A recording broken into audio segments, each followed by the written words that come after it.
ஹாய்ங்க எல்லாரும் எப்படி இருக்கீங்க? நாங்க சேஃபா இந்தியா வந்து சேர்ந்தாச்சு. நாங்க இந்தியா வந்து 1 வீக் ஆச்சுங்க. வந்ததுக்கப்புறம் ஜெட் லேகு, அதுக்கப்புறம் எனக்கு கோல்ட் அண்ட் த்ரோட் இன்ஃபெக்ஷனுங்க. அதனால என்னோட வாய்ஸ் கொஞ்சம் வேற மாரி தான் இருக்கும். அட்ஜஸ்ட் பண்ணிக்கங்க. நாங்க லாஸ்ட் வீக் டியூஸ்டே ஜெர்மனிலேருந்து கிளம்புனோங்க. வெட்னஸ்டே ஆஃப்டர்நூன் வந்து கோயம்புத்தூர் வந்து ரீச் ஆயாச்சு. எங்களுக்கு டியூஸ்டே மதியம் ஒரு 2:30க்கு தான் ஃப்ளைட்டுங்க. ஆனா காலையிலேயே நாங்க வந்து ஒரு 9:30க்கு நாங்க இருக்கிற ரீகன்ஸ்பர்க்லேருந்து நாங்க ட்ரெயின் ஏறியாச்சு. அப்பதான் வந்து இங்கேருந்து நாங்க மியூனிக் ஏர்போர்ட் போறதுக்கு 1 1/2 ஹார்ஸ் ஆகும். கரெக்ட்டா 11க்கு போயிடுவோம். ஒரு 3 ஹார்ஸ்க்கு முன்னாடி இருக்கிற மாரி இருக்கும். ஏர்போர்ட் ரீச் ஆனதும் செக்இன்ல பேக் போட்டுட்டு, அதுக்கப்புறம் போர்டிங் பாஸ் வாங்கிட்டு பிரேக்ஃபாஸ்ட் சாப்பிட போயிட்டோங்க. பிரேக்ஃபாஸ்ட் சாப்பிட்டு ஒரு 1 ஹவர் வெயிட் பண்ற மாரி இருந்தது. அதுக்கப்புறம் ஒரு 2:00 வந்து போர்ட் பண்ண ஆரம்பிச்சாங்கங்க. நாங்க போறது வந்து fly Emirates. First time double decker ஃப்ளைட்ல போறோங்க. ரொம்ப சூப்பரா இருந்தது. ஃப்ளைட் பார்க்கறதுக்கு. உள்ளயும் ரொம்ப ஸ்பேஷியஸா ரொம்ப சூப்பரா இருந்தது. எல்லா இன்டர்நேஷ்னல் ஃப்ளைட்ஸ்லயும் இது மாரி டிவி இருக்குங்க நம்ம சீட்டுக்கு முன்னாடி. அதுல வந்து கிட்ஸுக்கு பார்த்தீங்கன்னா, இந்த டைம் வந்து ஆதிக்கு புடிச்ச அத்தன கார்ட்டூன் ஃபிலிம்ஸும் இருந்துச்சுங்க. அத பார்த்ததும் எனக்கு தான் ரொம்ப சந்தோஷமா இருந்ததுங்க. ஏன்னா, இது வந்து எங்களுக்கு ரொம்ப லாங் ஃப்ளைட். ஒரு 8 ஹார்ஸ் ஃப்ளைட்டு. எப்புட்றா மேனேஜ் பண்றதுன்னு சொல்லிட்டு நெறைய கலரிங் புக்கு, ஆக்டிவிட்டி புக்கு இதெல்லாம் வாங்கியிருந்தேன். ஃப்ளைட் ஏறுனதும் அவங்களே வந்து கிட்ஸுக்கு ஆக்டிவிட்டி புக் ஒண்ணு குடுத்தாங்கங்க. அதுக்கப்புறம் இது வந்து எங்களுக்கு ரொம்ப சர்ப்ரைஸ் ஆனது என்னன்னா, ரேண்டமா பெர்சன்ஸா ஒரு ஃபேமிலி சூஸ் பண்ணி அவங்க வந்து அப்பவே ஃபோட்டோ எடுத்து, அப்பவே பிரிண்ட் போட்டு ஒரு கிரீட்டிங் கார்டு மாரி அதில போட்டு குடுத்தாங்க. ரொம்ப சூப்பரா இருந்தது அது. ஃப்ளைட்ல எல்லாரும் போர்ட் ஆனதுக்கப்புறம் ஃப்ளைட் டேக் ஆஃப் ஆயிடுச்சுங்க.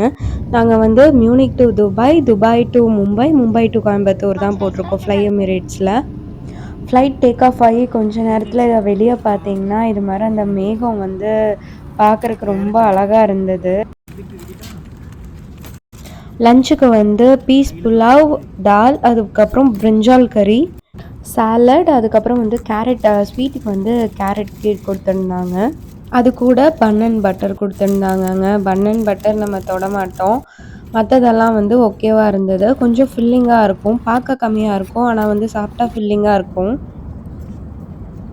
ஃப்ளைட்ல வந்து நம்ம லைவ் லொக்கேஷனும் பார்க்கலாங்க. இப்ப எந்த இடத்துல நம்ம போயிட்டுருக்கோம் அப்படின்னு சொல்லிட்டு. இந்த கடல் மேல போறது வந்து நம்ம பார்த்தா கொஞ்சம் பயமா இருக்கும். வேற வழி இல்லைங்க. ஊருக்கு போணும்னா இதெல்லாம் தாண்டி தான் ஆகணும். துபாய்ல வந்து லேண்ட் ஆகும்போது ரொம்ப அழகா இருந்ததுங்க. அவ்ளோ இது மெஸ்மரைசிங்கா இருந்தது. இப்படியெல்லாம் இருக்குமா? அப்படிங்கிற மாரி இருந்தது. எல்லாரும் சொல்லும்போது தெரியல. ஆனா நேர்ல பார்க்கும்போது ரொம்ப அழகா இருந்தது. ஆதி வந்து அந்த ஃப்ளைட்ல தூங்கவே இல்லைங்க.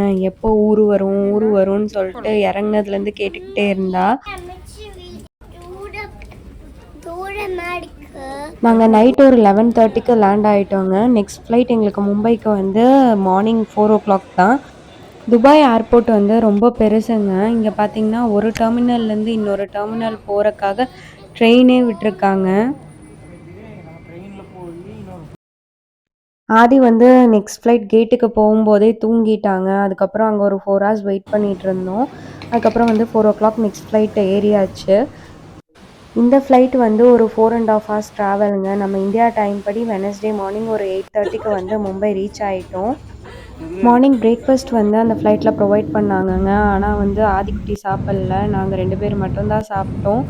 அவ நல்லா தூங்கிட்டாங்க. கிட்ஸுக்கு வந்து நீங்க கேபின் பேக்ல கொஞ்சம் ஸ்நாக்ஸ் எடுத்துட்டு வரலாங்க. நான் எமர்ஜென்சிக்கு ஆப்பிள், பிஸ்கெட்டு இது கொஞ்சம் எடுத்துட்டு வந்திருந்தேன். மும்பை வந்து அடுத்த நாள் காலையில ரீச் ஆயாச்சு. இப்போ வந்து இன்டர்நேஷ்னல் ஃப்ளைட்லேருந்து டொமஸ்டிக் ஃப்ளைட் மாரிக்கு வந்து மறுபடியும் நம்ம பேக்கேஜ் எல்லாம் எடுத்து, அதுக்கப்புறம் மறுபடியும் நம்ம செக்இன் பண்ணணும். ஃபர்ஸ்ட் நாங்க ஆதிக்குட்டி நல்ல தூக்கம். இறங்குனதுக்கப்புறம் தான் ஃப்ளைட்லேருந்து இறங்குனதுக்கப்புறம் தான் எந்திரிச்சா. அதுக்கப்புறம் நாங்க பேக்கேஜ் எல்லாம் எடுத்துட்டு மறுபடியும் செக்இன் பண்ணிட்டு, சரி அவ சாப்பிடவே இல்ல. அவளுக்கு பிரேக்ஃபாஸ்ட் ஏதாவது வாங்கி குடுத்து சாப்பிட வச்சு, அப்புறம் இந்த flight next flight Coimbatore flight ஏறிக்கலாம் அப்படின்னு சொல்லிட்டு, அவள தான் ஃபர்ஸ்ட்டு சாப்பிட வச்சோம். நெக்ஸ்ட் ஃப்ளைட் வந்து 12:00 தாங்க. ஆனா ஆதிய சாப்பிட வச்சு செக்இன் முடிச்சு போறக்கு கரெக்ட்டா இருந்தது. நாங்க வந்து மும்பை டூ கோயம்புத்தூர் வந்து விஸ்தாரா தான் போட்டிருந்தோம். நாங்க போர்ட் ஆனதுக்கப்புறம் வந்து இன்ஜின் ப்ராப்ளம்னு சொல்லிட்டு 1 ஹவர் டிலே. எப்படா ஊர் போய் சேருவோம் அப்படிங்கிற ஸ்டேஜ் ஆயிடுச்சு. எப்படா எல்லாத்தையும் பார்ப்போம். எல்லாரும் வெயிட் பண்ணிட்டு இருந்தாங்க. கோயம்புத்தூர் ரீச் ஆனதும் ஒரு சந்தோஷம் வந்துச்சு பாருங்க. வந்தோனே அவசர அவசரமா பேக்கேஜ் எல்லாத்தையும் கலெக்ட் பண்ணிட்டு, வெளிய எல்லாத்தையும் பார்க்கறக்கு ஓடி வந்தாச்சு. எல்லாத்தையும் பார்த்த சந்தோஷத்துல வெளிய வந்து எங்கனால எந்த வீடியோஸும் எடுக்க முடியலைங்க. இதுதான் எங்களோட ஹேப்பி ஜர்னி. தேங்க்ஸ் ஃபார் வாட்சிங். பாய்.